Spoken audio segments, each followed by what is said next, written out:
Buen día, Verónica. Buen día. Bienvenida. Pero muchas gracias. ¿Y cómo reaccionás al feliz día vos, mujer? No, creo que no se dice feliz día. No, pero ¿cómo reaccionás? Depende de quién venga. Claro. Depende de quién venga. Porque no necesariamente detrás hay cosas malas cuando alguien te dice, bueno, no, feliz día, ¿no? No necesariamente hay una postura conservadora o reaccionaria detrás del feliz día, entonces uno debe saber distinguir. ¿Fuiste a la marcha ayer, me imagino? Sí, claro. Ajá. ¿Y algún comentario a propósito de la misma? Que fue enorme, como los últimos 3 años, y que bueno, que tuvo un despliegue de seguridad para mí innecesario y sobre el que todo el mundo comentaba. En realidad el comentario de la marcha, por lo menos en la parte donde ya estaba, era ese. Ajá. ¿Que el despliegue estaba ahí al lado de la iglesia, todo aquello? Sí, no solo hubo un despliegue al lado de la iglesia, que otras veces ha habido. De hecho, el año pasado había un despliegue al lado de la iglesia, pero un despliegue en general, de policía en general y de policía de choque, que no me parece absolutamente innecesario para una marcha con las características que suele tener la marcha del 8 de marzo. Y yo hoy comentaba más temprano, seguramente vos estabas rumbo aquí y no escuchaste, que si hay algo que, si yo tengo que elegir una característica de la marcha a lo largo de todos estos años, de la cual Juan ya lo tiene como costumbre, como hábito. Juan ya forma parte de esas generaciones que marchar por igualdad de derechos, y nada menos que por mujeres, que son la mayoría de la población de nuestro país y de la tierra, es una costumbre, ¿no es cierto? Pero si hay algo que seguramente Juan va a poder decir cuando sea grande, y ya lo podría decir, es que esas marchas, por definición, más allá de el compromiso, la militancia, la convicción política, filosófica, ideológica, histórica, atravesada con distintas intensidades, todo eso, sí. Si hay algo que me parece que oficia como casi denominador común en la inmensísima, yo en la mente de cada uno no puede estar, es la alegría. La alegría con que todo eso se combina igual, ¿no? La alegría es un... Y entonces uno va ahí, a eso quería llegar, muy tranquilo, uno se contagia de ese fervor energético saludable, no obstante, repito, militante, conceptual, ¿no? Y me parece que es un asunto que si no se empieza subrayando eso, me parece que lo que se hace es deliberadamente negar el carácter que tiene ese encuentro, ¿no? Totalmente. Además, el 8 de marzo se ha convertido desde hace 3 o 4 años, creo que 3 o 4 años, porque no es que antes no existieran conmemoraciones del 8 de marzo, sino siempre existieron, pero eran mucho más concentradas y quizás no eran quizás no eran marchas, sino más bien concentraciones, y mucho menos numerosas, pero desde hace 3 o 4 años la marcha del 8 de marzo se ha convertido en uno de las movilizaciones más importantes de masas en Uruguay. Ayúdame vos que tenés incluso hasta por formación seguramente más datos que yo. Yo distingo ya como instaladas 3 grandes marchas, 3 grandes concentraciones que los uruguayos hacen, y son por orden cronológico: 8 de marzo, 20 de mayo, la marcha del silencio, y el Día de la Diversidad Día de la Diversidad, que es en septiembre. ¿No? También la movilización de la concentración del 1 de mayo. Bueno, claro, es una concentración grande. Me estaba morfando esa por anuales, ser histórica, ¿no? Exacto. Pero que es anuales, ¿no? Después hay otras concentraciones de masas en periodos electorales. Pero en general las movilizaciones de masas en Uruguay, estos grandes eventos que estamos describiendo, han sido pacíficos, ¿no? Más bien no recuerdo hechos de violencia relevantes protagonizados por manifestantes en concentraciones tan grandes, ¿no? Justamente. sino que, bueno, las cosas que han ocurrido, en particular en el 8 de marzo, han sido más bien tendiendo irrelevantes, ¿no? Algún graffiti, alguna bombita de pintura, que bueno, son cosas que pueden ocurrir, pero que no representan el espíritu de la movilización, ni son parte de ningún objetivo de la organización de la movilización, y que han sido protagonizados realmente en 100.000 personas que caminan por 18 de julio. Estos han sido actos realmente aislados. Por lo tanto, el despliegue de seguridad que había ayer por tierra y por aire, y que se sumaba a algunos comentarios que hicieron algunos medios importantes de comunicación ayer, donde el tema era que no había habido incidentes. En realidad nunca hay incidentes en el 8 de marzo. Claro. Y también a algunas noticias previas que habían sido difundidas por algunos medios de prensa, en particular un artículo en Búsqueda que había salido el jueves, que no sé si era más construido por el medio o bueno, pero que ponía al 8 de marzo como el primer acto en donde el nuevo gobierno iba a aprobar aprobar su política de seguridad. La movilización del próximo domingo, esto fue escrito el jueves, por el Día de la Mujer, se perfila como un desafío para las nuevas autoridades policiales. Será una primera prueba para la seguridad pública, ahora en manos del ministro del Interior, Jorge Larrañaga, reconocieron fuentes oficiales. En lo previo, el gobierno recién instalado ve con preocupación lo que pueda ocurrir durante la marcha, que en los últimos años se transformó en una de las más masivas de las que se realizan en el país. Esta edición será la primera bajo la administración de la coalición multicolor, algunos de cuyos integrantes han sido críticos con aspectos de la lucha feminista. Otros, como la vicepresidenta Beatriz Argimón, han tenido un rol protagónico en estas movilizaciones y lo volverá a tener el próximo domingo. Argimón anunció que concurrirá a la marcha sin ningún tipo de seguridad especial. Bueno, el artículo continúa, ¿no? Así era como presentado en el título principal del semanario Búsqueda, que sabemos que marca agenda, ¿no? El gobierno ve la marcha de las mujeres como la primera prueba para la seguridad. Esto lo subrayaba. Y bueno, y a propósito lo de Argimón, ayer mismo, ¿no? Cuando incluso en cuentas de, tengo entendido, colegas, personas que trabajan en periodismo, señalaban que la seguridad de Beatriz Argimón debió sacar de la marcha. Pero ella después y la propia vicepresidenta dice, no, es falso, yo marché sin ningún problema. Pero una cosa es que lo diga un vecino, ¿no? Sí, por eso hubo como me parece que tampoco hay que darle más relevancia de la que tiene, porque en realidad es un ruido armado en relación a algo que no ocurrió y que se sabía que no iba a ocurrir, ¿no? No había ningún indicio que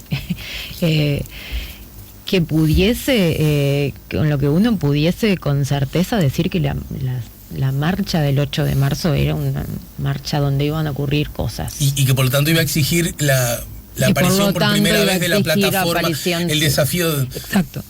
Porque si hicimos eso en la marcha, yo que sé, el próximo clásico que se jugará algunas semanas, ¿qué va a ser?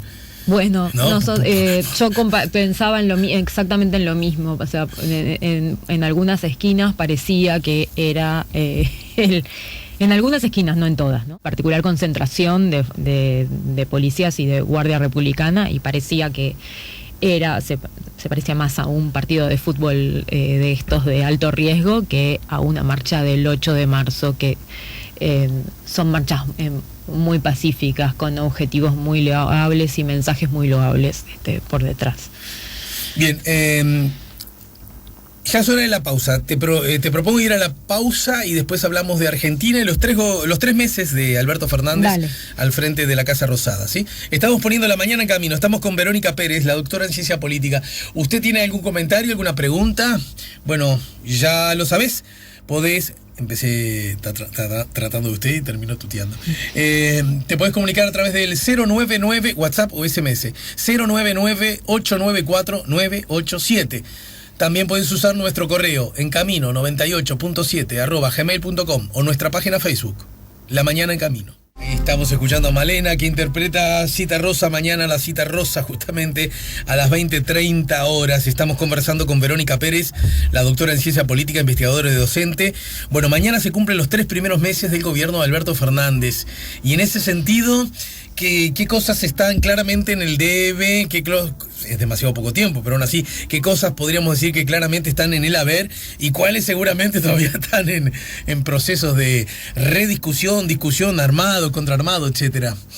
Bueno, como vos decís, es muy poco tiempo para evaluar la gestión de un gobierno, pero sí se pueden decir algunas cosas sobre lo que va a ser la agenda de Alberto Fernández en este año. Digamos que, y algunas de estas cosas quedaron claras en el discurso de Alberto Fernández en la apertura de las sesiones del Parlamento el 1 de marzo, hace 10 días. Razón por la cual no vino a la asunción de la calle Pou. Por la que no vino, siempre es en esa fecha la apertura de sesiones del Congreso en Argentina. Que a propósito, viendo, porque yo seguía como cualquiera, en lo que estaba pasando, porque por los canales en Argentina, realmente no era probable que estuviera en un lugar y en el otro, ¿no? Siempre es en esa fecha. Pero además incluso la franja horaria, ¿no? Sí, no sé, exacto. Creo que apenas desfasada, pero en una... Podría haber venido, ponele que sí salía corriendo en helicóptero, pero no sé. De todas formas no llegaba al Parlamento, sí. ¿No? Entonces, bueno, algunas creo que durante el discurso del 1 de marzo quedaron claras algunas de las prioridades del gobierno y lo que va a ser la agenda del gobierno, por lo menos en este año. Habría yo diferenciaría dos cosas. Primero, como el panorama político que tiene Alberto Fernández y el panorama económico. En el panorama económico, Alberto Fernández hereda una economía en recesión, pero sumamente endeudada, con una serie endeudada por el enorme préstamo que contrajo el gobierno de Mauricio Macri en 2018 con el Fondo Monetario Internacional, y que es el préstamo más grande otorgado por el Fondo Monetario Internacional, y que además fue utilizado la mayoría de ese préstamo para contener al dólar durante la larga campaña electoral de Argentina. Quiere decir que la gran mayoría de ese préstamo se fugó. Eso dejó al gobierno de Alberto Fernández, y eso ya lo sabía el gobierno al asumir, con una serie de vencimientos muy importantes durante este año y el siguiente, claro, que comprometen fuertemente el manejo de la economía, y además en un contexto donde las perspectivas de crecimiento económico son limitadas, ¿sí?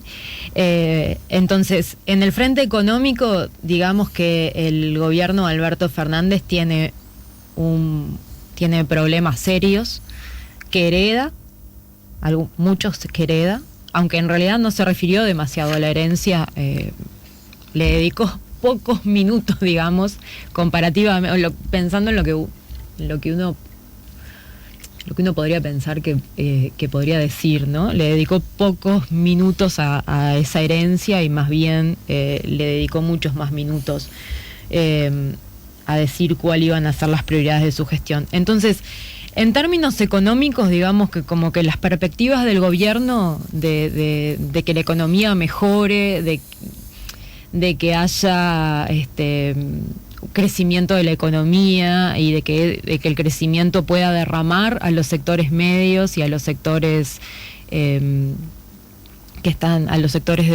en peores condiciones, ¿no? Los sectores que están en peores condiciones de ingreso, eso no va a ser inmediato, ¿no? Uh-huh.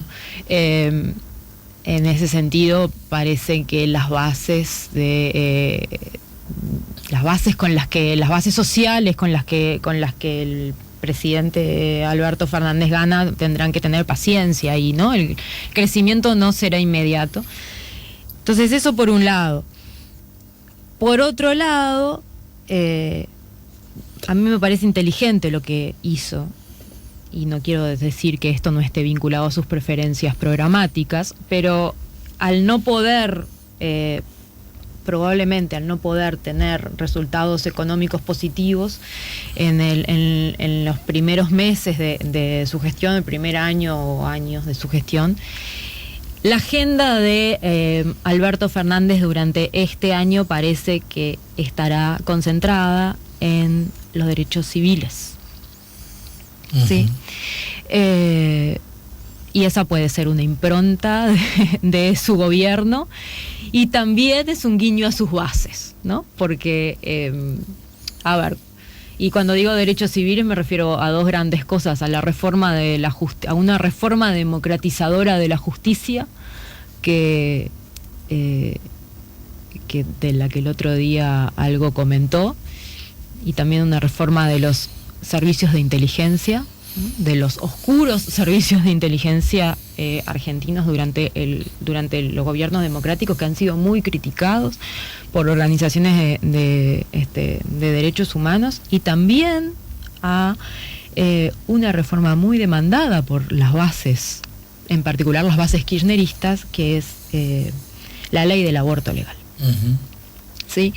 Que había sido una de las reivindicaciones del gran movimiento feminista argentino durante el periodo pasado, pero que en realidad viene desde el retorno de la democracia en 1983, que hace explosión en el periodo en el gobierno de Macri, y que tiene a las bases kirchneristas como uno de sus militantes principales, ¿sí? De hecho, en el periodo pasado, gobernando Macri la República, se estuvo muy, muy cerca, ¿no?, de obtener...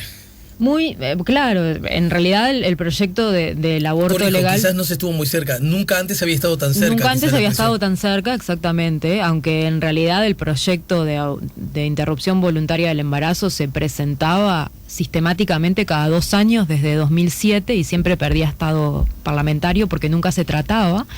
En el gobierno de Macri se trató por primera vez, pasó por el filtro de las comisiones legislativas, se aprobó en la Cámara de Diputados y fracasó en el Senado. Un brevísimo paréntesis histórico, justamente a propósito de la trazabilidad de este asunto. Y cómo, para que alguien de pronto pueda entenderlo, y cómo, si esto está de alguna manera enclavado en las bases kirchneristas, ¿por qué justamente cuando el kirchnerismo gobernó la nación, ese asunto no prosperó?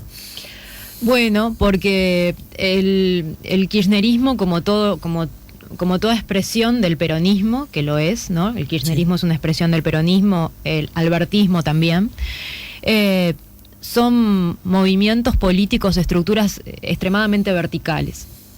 Entonces, el kirchnerismo, digamos, reunía, por lo menos el kirchnerismo más duro, que es el que está detrás de Cristina Fernández, ¿no? ¿El kirchnerismo más duro es sinónimo de la cámpora, por decir algo? Que tiene a la cámpora es este movimiento de militantes jóvenes, que ahora son un poco más viejos, sí, claro, ¿no? Que apoyan, ¿no?, que son la base de movilización de Cristina Fernández, que han sido la base de apoyo de su gobierno, ¿no?, y la base de movilización. Con después una mirada muy desde la izquierda, ¿no? Con mirada claramente alineada de la izquierda, ¿no? Entonces, los políticos kirchneristas y la militancia dura kirchnerista siempre fueron políticos. Si bien el sistema político argentino no puede describirse tan fácilmente en términos de izquierda y derecha, pero digamos que el kirchnerismo ha concentrado a los políticos que tenían preferencias de política pública por izquierda.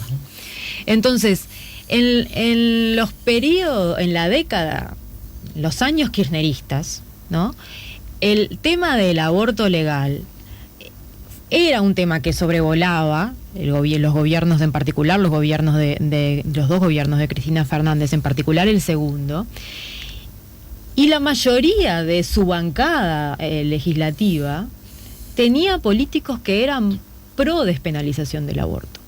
Sin embargo, y a su vez el movimiento por el aborto, el movimiento social por el aborto legal concentraba, aunque es muy diverso en Argentina, concentraba a muchísimos militantes y votantes kirchneristas. ¿Sí? Sin embargo, claro, entonces la pregunta es, claro, ¿y por qué si esto era así, no se aprobó durante ese gobierno? Bueno, hay un punto que creo que es central, que es que Cristina Fernández no habilitaba, no estaba en contra de este proyecto de ley, y como el peronismo es un movimiento político extremadamente vertical, si el líder no dice hágase, las bases no se mueven. Claro. ¿Sí? A diferencia, ya sé que está atravesado por otros vectores y otras lógicas, pero hay un ejemplo muy gráfico que podría evidenciar las diferencias entre la izquierda en Uruguay y en Argentina, aún con las salvedades que la izquierda en Argentina, lo que acabas de decir, y tiene que ver con el Frente Amplio. Era exactamente al revés, ¿no? En este sentido, el Frente Amplio aprueba la despenalización del aborto, obligando en todo caso a que su presidente, el presidente de la República, que había sido hasta un poquito antes presidente de la fuerza política,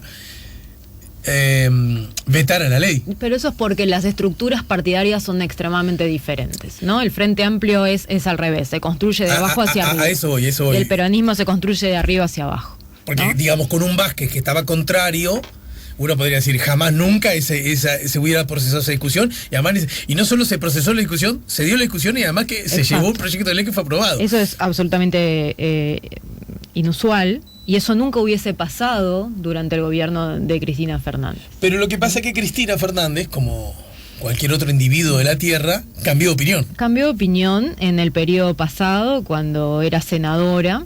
Eso hizo que las bases, que sus bases militantes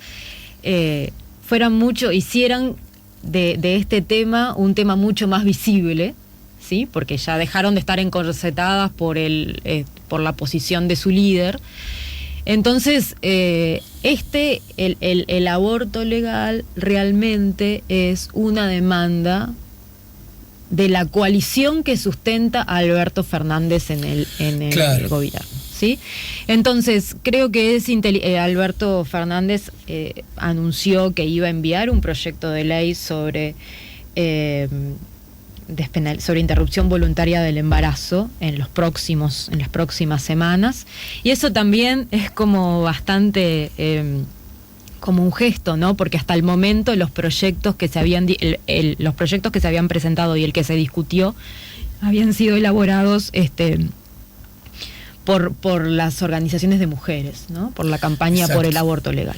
Ahora este proyecto, bueno, no sé cómo va a ser, seguramente recoja los contenidos del que ya había sido presentado, va a ser presentado por el Poder Ejecutivo, y eso implica que probablemente va a ser aprobado. Pero entonces, vos dijiste al pasar, en la medida que por ahora no está teniendo el gobierno de la Argentina como mucha cintura para resolver la enorme crisis económica, o crisis económica, sacar el adjetivo, hay paralelamente un especial hincapié en temas llamados de derechos civiles, sí. Con una lectura más de análisis político, me pareció que en el relato de los hechos vos sugerías la idea que por lo menos podría tenerse en cuenta la idea de que, bueno, ¿será que como no podemos con esto, vamos a concentrarnos en esto para algo a nuestra base de votantes, de alguna manera proponerle, darle, y esto no como estrategia política, quiero decir? Esto no quiere decir que Alberto Fernández no tenga preferencias por esa reforma, ¿no? No, es más, creo que las tiene, y que creo que históricamente las ha tenido. Las ha tenido, no ha sido un defensor, digamos, no ha estado en la primera línea de defensa, como no suelen estar los presidentes, salvo Michelle Bachelet, ¿no? Pero quiero decir, no es un conservador que de pronto se transformó. No es un antagonista de la reforma, y es mucho más que un consentidor de la reforma, ¿no? Un consentidor son los políticos claro, que la dejan pasar, ¿no? Sí. Como podría haberlo hecho Macri, que en realidad al principio parecía que consentía esa reforma, pero en realidad después no hizo nada para... Dijo, bueno, si pasa, pasa, pero él tampoco hizo nada, claro, ningún movimiento dentro de su coalición para que esa reforma se aprobara. Es interesante porque yo no sabría establecer por qué razones y en qué momento quedó como muy vinculado a lo que podríamos llamar las opciones progresistas, ¿no? Uh-huh. Sin embargo, yo tengo la hipótesis de que en todo caso es más hija de las miradas liberales en general. Esas miradas liberales, que pueden o no ser progresistas, ¿se entiende? Sí. Pero el concepto del liberal de verdad, el auténtico, ¿no? El que entiende que el individuo y su decisión y su conciencia, el generarle libertades máximas, también desde ese lugar podría ser levantado como una bandera por alguien sí, claro, liberal, totalmente. Incluso por los roles que debe jugar el Estado en la vida de las personas, ¿no? No sé si soy claro. El aborto legal tiene un componente liberal muy importante, ¿no? Porque lo que está en la base es la autonomía del sujeto, ¿no? Uh-huh. Lo que está en la base aquí es la autonomía de las mujeres de decidir sobre su cuerpo. Exacto. En ese sentido, los políticos liberales, un liberal duro, ¿no? En realidad deberían, no, lo hacen, ¿no? Defienden ese tipo de iniciativa. Lo que pasa en América Latina es que en realidad no existen partidos liberales en sí, ¿no? No hay partidos, digamos, las derechas son conservadoras, muchas veces las izquierdas también, claro. Y no hay, y en todo caso, el liberalismo, no en el sentido del liberalismo económico, sino el otro liberalismo, se concentra más en las fuerzas progresistas que en las derechas, que suelen ser conservadores. Pero yo recuerdo... O estar aliadas con... Porque después hay otra cosa, ¿no? Que son las alianzas con las organizaciones sociales de los partidos con las organizaciones sociales, ¿no? Entonces las derechas suelen tener más vínculos con las iglesias. Las iglesias son el actor social que se moviliza y fuerte contra... Bueno, de hecho acaba de hacerlo, ¿no? En el marco del 8 de marzo, la iglesia... Argentina se pronunció en contra, como ya lo había hecho otras muchísimas veces, ¿no? Sí, sí. Y quizás este tema, ayúdame, es el más contundente, el más notorio, en el que los gobiernos peronistas tienen ruido con el también peronista Papa Francisco, ¿no? Bueno, lo que pasa que ahí sí, no es tan fácil el desentrañar esto para el peronismo, pero el asunto es que el peronismo es es una fuerza política extremadamente diversa, sí, claro. ¿no? Que concentra políticos que van de la derecha a la izquierda, ¿no? Y concentra políticos que van del conservadurismo al liberalismo, claro, en temas morales. Claro. El asunto es que de todas formas también esto tiene momentos históricos, ¿no? Algunas veces el peronismo está más corrido hacia la derecha, como durante el menemismo, otras veces está más corrido hacia la izquierda, como durante el kirchnerismo. Durante el albertismo, si es que se le puede llamar de esa forma, uh-huh, ¿no? Alberto Fernández es un político más moderado que Cristina Fernández, quizá más cercano a la figura de Néstor, ¿no? Pero de todas formas el peronismo tiene vínculos, no puede decirse que el peronismo no tenga vínculos con la iglesia, ¿no? Los tiene. Lo que probablemente concentra más en este momento a políticos seculares, claro, laicos, ¿no? Y más progresistas que las otras fuerzas sacando políticas. Este tema de la despenalización del aborto, sí, da la sensación que el Papa Francisco ha dialogado mejor con lo que podríamos llamar con las fuerzas peronistas que con... Bueno, ha sido notorio, ¿no? Visitó, sí, cuanto país pudo y se rehusó a visitar a Macri, ¿no? Sí, incluso hasta... Desde que es papa, ¿no? Porque Francisco, cuando no era papa, estaba absolutamente peleado con Cristina Fernández, que ella dejó en varios años de concurrir al Te Deum, sí, ¿no? Sí, que era esta ceremonia que se hace todos los años donde los presidentes concurren. Pero apenas se transformó en papa, da la sensación que ambos en algo cambiaron, ¿no? Apenas se transformó en papa, la relación cambió. Hay una cuestión, no sé, yo no quiero meterme en esos temas porque no conozco demasiado, pero el peronismo también se caracteriza por su pragmatismo y por su acomodación, sí, sí, ¿no? Sí. Ideológicamente es como un poco más vago, ¿no? Tiene capacidad de acomodación de como ha quedado patente a lo largo de la historia a los momentos políticos. Claro. ¿Qué rol va a jugar el Papa Francisco ahí en el proyecto? No lo sé. Pero ¿no? Me refiero a este asunto, el del aborto sí está claramente en oposición a, ¿verdad? Sí, no, por supuesto. Y la Iglesia siempre está en oposición a este tipo de legislación, no solo en Argentina, sino en todo el mundo, ¿no? Es una posición histórica de la Iglesia. De todas formas, hay me parece que estas cosas se deciden más a la interna de los países, y en este contexto existen muchas más probabilidades de que el proyecto se apruebe que en el periodo pasado. Déjame retroceder, porque hoy hablabas de la situación económica y también hablabas en alguna medida de la herencia, aunque no es lo más subrayado por el gobierno de Fernández. Y hoy, por ejemplo, en la portada de los diarios cito tres, los dos grandes, que en todo caso muchos no simpatizan con el gobierno, no puede suponer, ¿no? No sé si ese paradigma también ha cambiado, pero creo que no. Clarín titula "Derrumbe global, la Argentina a la intemperie. En medio de una tormenta perfecta, el desplome de materias primas y activos financieros golpea al país porque se complican las cuentas en medio de la negociación con los acreedores". Y además agrega, Wall Street se derrumba en la apertura y suspenden las operaciones. Y también La Nación, en esa dirección, subraya hoy como título principal "Lunes negro, Wall Street se desploma y tuvo que suspender sus operaciones". Los dos principales índices bursátiles caían más del 7% por el derrumbe del precio del petróleo. Las acciones argentinas caen 17% y el riesgo país supera los 2.800 puntos. Sobre el tema, página 12, que sigue siendo afina al gobierno, no puede suponerlo, sí, claro, ¿no? Lunes negro por el coronavirus y la baja del petróleo. Caen las bolsas en los principales países del mundo.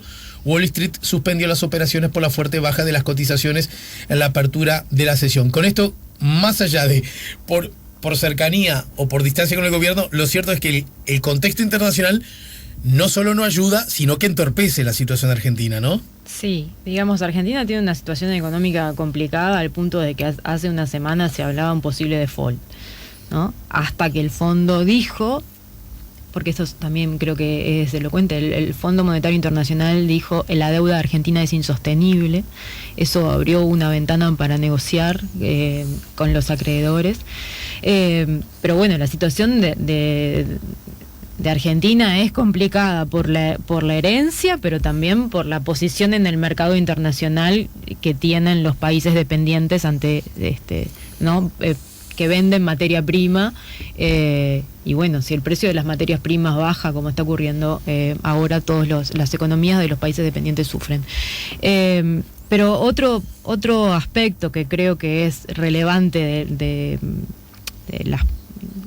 la agenda política de Alberto Fernández en estos primeros meses, y que tiene que ver con la economía, es que algunas de sus medidas revierten, algunas de sus medidas económicas, como la vuelta de las retenciones, revierten políticas del macrismo, y vuelven, ¿no?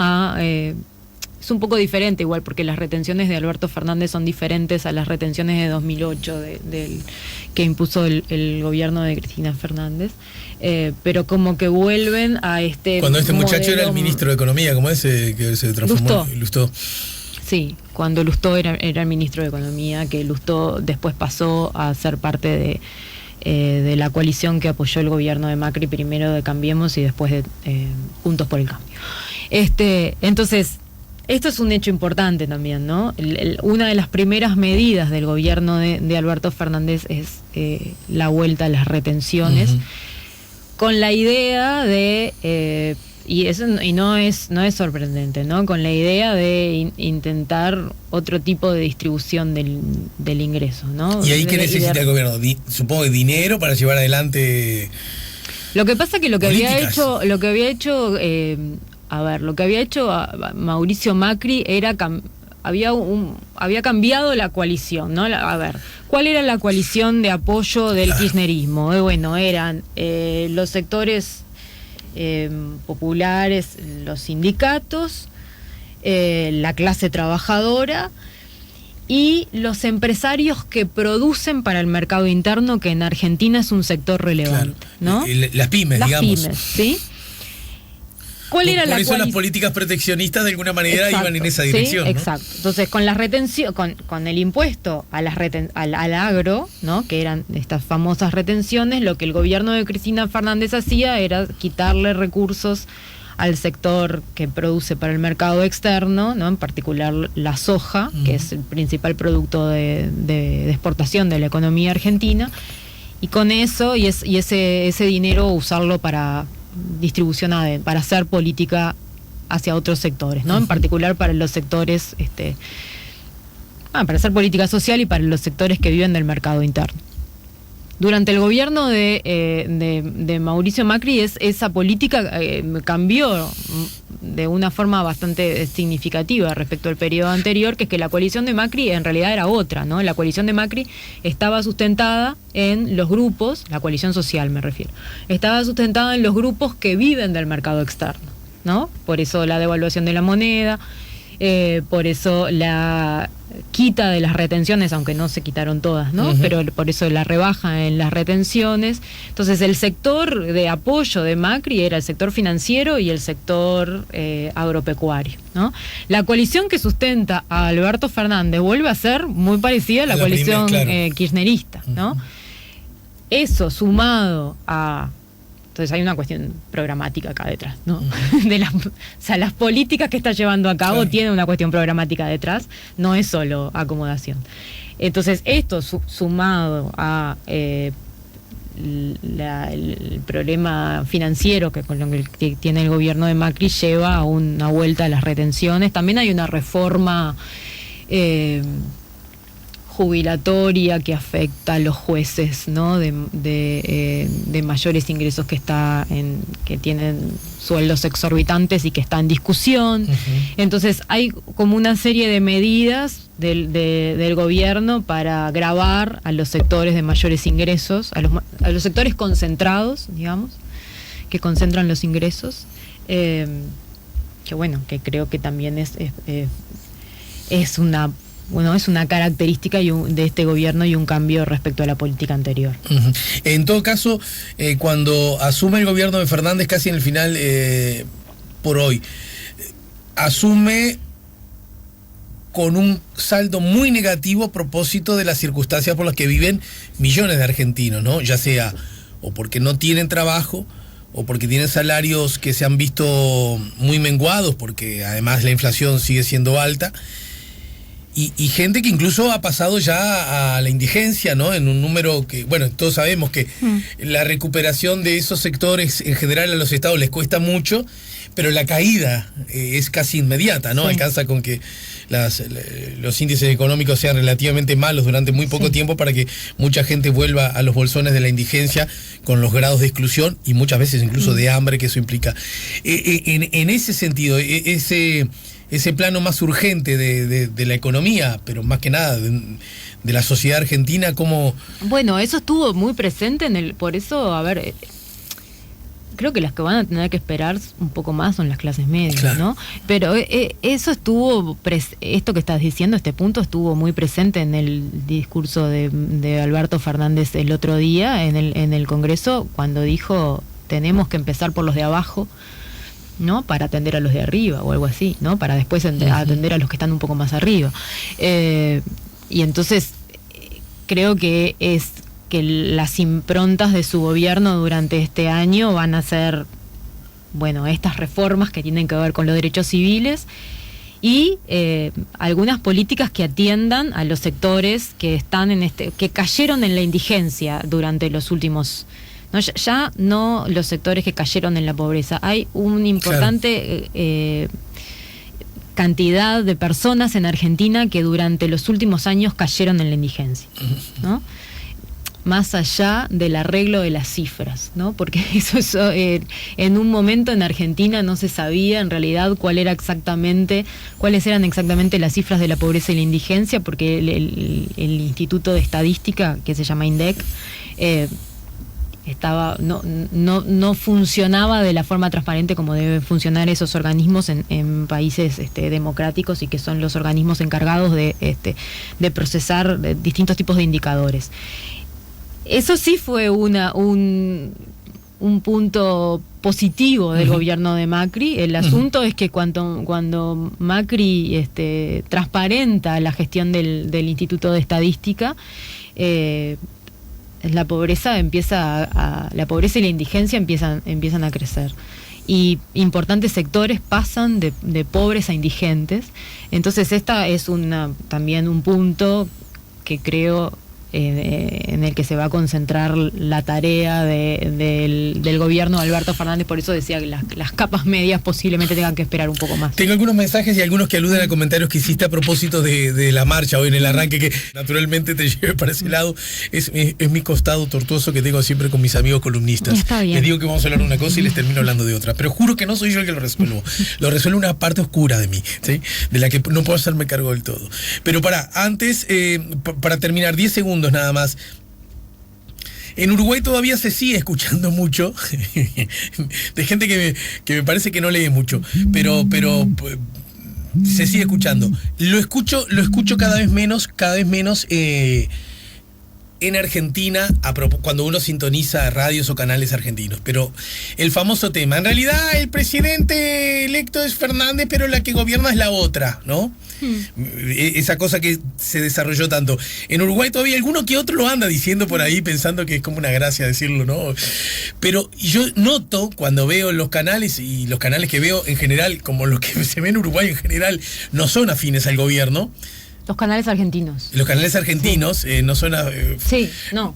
Bueno, yo te diría que los canales no son afines al gobierno. No, a diferencia de lo que ocurría hasta hace pocos meses atrás, ese argumento no digo que ya desapareció del todo, pero ya no se maneja como una especie de constante, bla, bla, en el relato permanente, ese machacón que durante un tiempo existió. No sé si soy claro en lo que estoy formulando. ¿Dónde está esa pulseada que se decía, vamos a ver? Porque en realidad, ese tema, ¿no? Que él era un monigote, que en realidad la que gobernaba iba a ser la otra. Bueno, a ver, Alberto Fernández tiene que mantener un equilibrio por la naturaleza de su coalición social y de su coalición política, ¿no? La coalición política que lleva Alberto Fernández al gobierno es una coalición mucho más moderada que la coalición de Cristina Fernández, ¿no? Sin embargo, ¿por qué? Porque incluye a sectores que se habían ido de la alianza kirchnerista, ¿no? Entre ellos sectores progresistas como Victoria Donda, ¿no? La legisladora Victoria Donda, y sectores moderados del peronismo, más conservadores, como el sector de Massa. Claro. ¿Está? Entonces, todos esos vuelven. La propia figura de Alberto Fernández, ¿no? Bueno, y la propia figura de Alberto Fernández, que había sido crítica de los últimos años de los gobiernos de Cristina Fernández. Claro, entonces hasta el propio presidente, pero digo, el presidente, digamos que está en el medio, pero a su vez tiene un sector muy importante, que es el que está más a la izquierda, que es el que se alinea atrás de la figura de Cristina Fernández, que ahora es la vicepresidenta.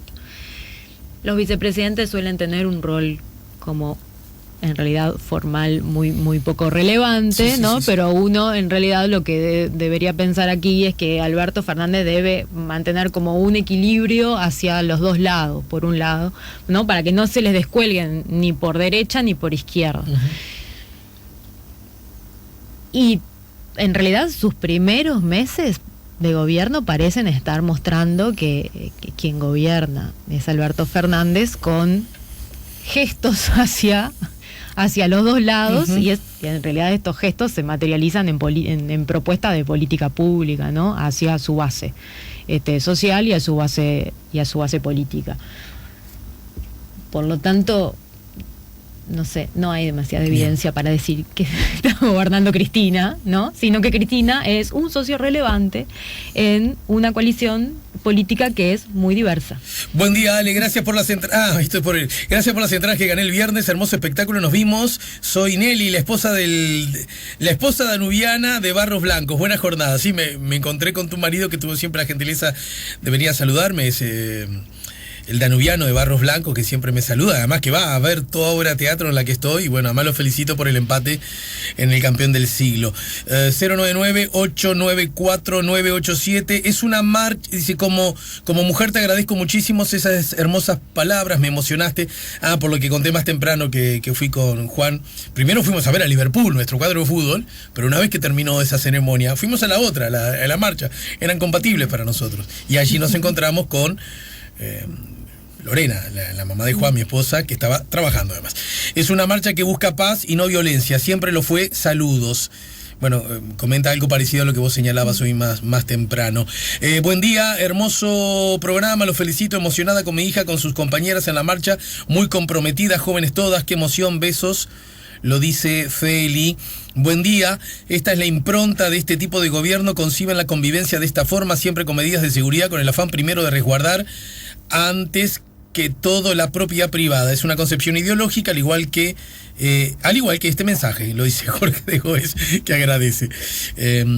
Sí, en algún momento me gustaría saber cuándo, intuyo por qué, se ha logrado instalar la idea que la ideología es algo malo, cuando no es otra cosa que la representación de ideas, que personas que nos movemos en base a ideas, ¿no? Cuando se dice, sí, esto es muy ideológico, sí señor, claro, ¿verdad?